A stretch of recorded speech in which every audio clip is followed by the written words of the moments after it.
Saya sekedar untuk memberikan informasi dulu. Satu, dulu negeri Tibet itu merupakan negeri merdeka berdaulat.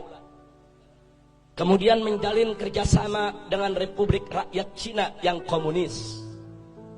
Setelah ada perjanjian kerjasama, Cina mengirim ribuan tenaga kerja ke Tibet, saudara. Membangun kota, membangun jalan, membangun kantor-kantor pemerintah, saudara.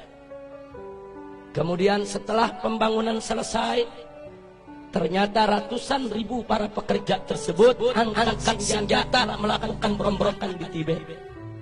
Kok bisa? Ternyata para pekerja tersebut adalah tentara, saudara. Tentara yang memang dididik, saudara, untuk bekerja. Kemudian setelah itu Tibet jatuh, dikuasai oleh negara Cina. Dan pimpinan tertinggi agama yang ada di Tibet, yaitu Dalai Lama, ditangkap dan diusir ke luar negeri sampai hari ini, saudara. Hati-hati, masuknya tenaga kerja Cina ke Indonesia yang jumlahnya saat ini ratusan ribu orang harus diwaspadai. Karena kita sudah lihat bagaimana tegapnya badan mereka, bagaimana perawakan-perawakan mereka. Lebih tepat mirip tentara ketimbang pekerja kasar atau buruh, saudara. Yang kedua, saudara, di tengah Afrika ada satu negeri bernama Angola, dibantu habis-habisan oleh Republik Rakyat Cina, saudara. Setelah diikat dengan utang yang begitu besar, kemudian Cina mulai mengatur Angola. Anda tahu minggu ini apa yang terjadi? Parlemen Angola mengajukan undang-undang untuk ditandatangani oleh presiden yang isinya Islam tidak boleh ada di Angola dan seluruh masjid harus ditutup. Alasannya karena berlawanan dan bertentangan dengan adat istiadat Angola, saudara. Ya, hari ini Islam dilarang di Angola, saudara. Bagaimana dahsyatnya pengaruh Cina komunis sampai di Afrika, saudara, dipengaruhi sedemikian rupa. Yang ketiga, ada satu lagi negara di Afrika bernama Zimbabwe, saudara. Juga diberikan utang besar-besaran oleh Cina, saudara.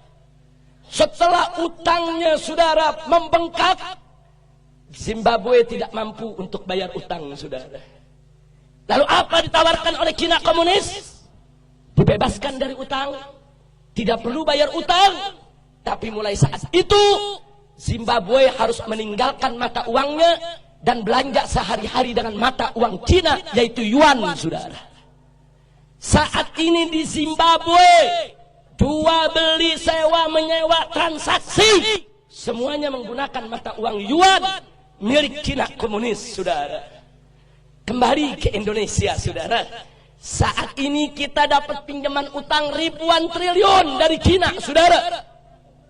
Saat ini kita berutang kepada negeri Cina ribuan triliun. Yang 7 turunan kita ke depan belum tentu kita bisa bayar, saudara. Hati-hati dengan ribuan triliun kita hutang ke Cina. Saat ini Cina komunis mulai mengobok-obok kita punya negeri, saudara. Mari kita lihat satu, saudara, bagaimana mereka masukkan tenaga kerja.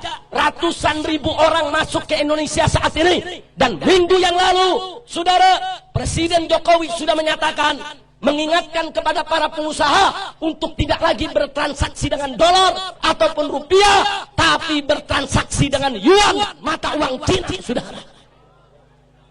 Ini bukan fitnah, ini keputusan presiden, saudara. Nggak sampai di situ, saudara. Sebulan yang lalu presiden juga mengeluarkan kepres bahwa orang asing termasuk Cina komunis diberikan hak milik untuk memiliki rumah, memiliki tempat tinggal dan memiliki perkebunan di Indonesia, saudara. Ini nggak pernah terjadi. Orang asing diberikan hak milik. Ada apa gerangan yang terjadi, saudara? Masya Allah. Ada apa ini negeri? Saya ketemu seorang pejabat, Habib. Kan enak kerjasama dengan Cina. Kita dibangunin itu jalan kereta, MRT, LRT. Saya katakan, Pak, itu bangun bukan gratis. Kita ngutang dan kita harus bayar dengan bunga. Satu. Kedua, kontraktor utamanya harus dari negeri Cina, bukan kontraktor utama pribumi kita.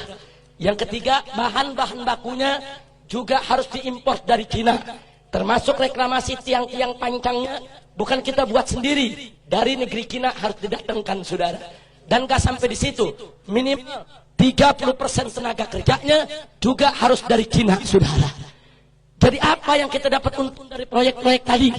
Duit kita dikasih pinjam sama Cina, mesti bayar ke kontraktor Cina, mesti bayar ke pekerja Cina, mesti bayar ke material Cina. Semua duit balik lagi kepada mereka, saudara. Jangan mau dibohongin, jangan mau dibodohi, jangan mau dikadalin. Ini negara harus kita selamatkan. Gak boleh saja oleh asing dan asing. Betul. Siap bela negara, siap bela NKRI, siap bela Islam, siap bela bangsa, siap bela rakyat, siap jaga pribumi. Takbir, takbir, takbir. Sallu ala Nabi.